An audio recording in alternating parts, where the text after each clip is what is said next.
1971, and the building had to have been built before 1947.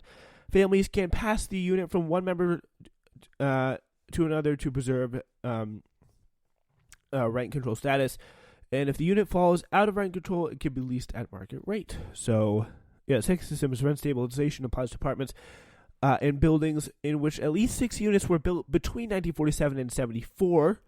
Just flip the numbers there, as well as newer buildings that receive tax breaks for so-called affordable housing. Rent increases at stabilized units are determined by the city's Rent Guidelines Board, and this year the board has allowed for 1.5% increases for 1-year leases and 2.5% for 2-year leases. So yeah, here are some of the changes. Vacancy decontrol. When the legal rent for a rent-stabilized apartment has reached a certain rate, the currently $2,774 per month, dollars that is, it can revert to market rate if there is a vacancy. The rule has led to deregulation more than 155,000 units. The practice will be ended. The vacancy bonus, which is the landlords for rent-stabilized apartments, have been able to hike rents for as much as 20% after the tenants moved out. New rules would prevent that. Landlords have been able to increase rents in regulated apartments by up to 6% per year if they made improvements that directly or indirectly benefited all tenants, such as a new boiler. That would increase. That increase would now be capped at 2% per year. So that's a pretty big deal. Rent hikes that were permitted if landlords renovated or improved individual apartments would also now be limited. This policy sounds pretty good to me, I have to say. Yeah. All right, now time for quick hits. Let's do it. The college admission scandal, we continue to find more about it. A former Stanford sailing coach, John Van Moore, was sentenced to home confinement for taking bribes from a college consultant, a far later punishment than prosecutors had sought.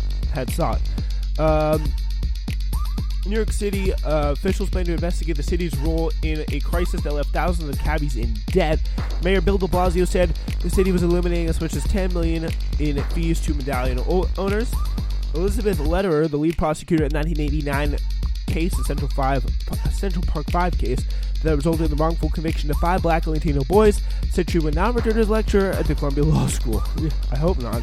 Her decision was the latest fallout from a Netflix miniseries about the case. Aiming to improve predictions of severe weather, the National Oceanic and Atmospheric Administration introduced the first major changes to the core of its system in 4 decades. Shout out to the Blues. They just won the Stanley Cup last night, 4-1 in Game 7. It's the first NHL title for them in their 52-year history. Shout out to the Blues, folks. Beating those Bruins. Pretty cool stuff. On Wednesday, the Senate Intelligence Committee, which is investigating Russian interference for the 2016 election, heard from the second time for Donald Trump Jr. While you didn't hear for Donald Trump third, or the second, is a matter of etiquette. He needs to be junior, but that doesn't matter. But anyway, that's it for us today. But before we go, we got some comments in the chat we want to read. From Maria Walsh saying, too much power in the White House, China, with the Chinese flag, and we hope we do not become like China. I got to say, I do have to agree with that. All right, that's it for us. We'll see you tomorrow.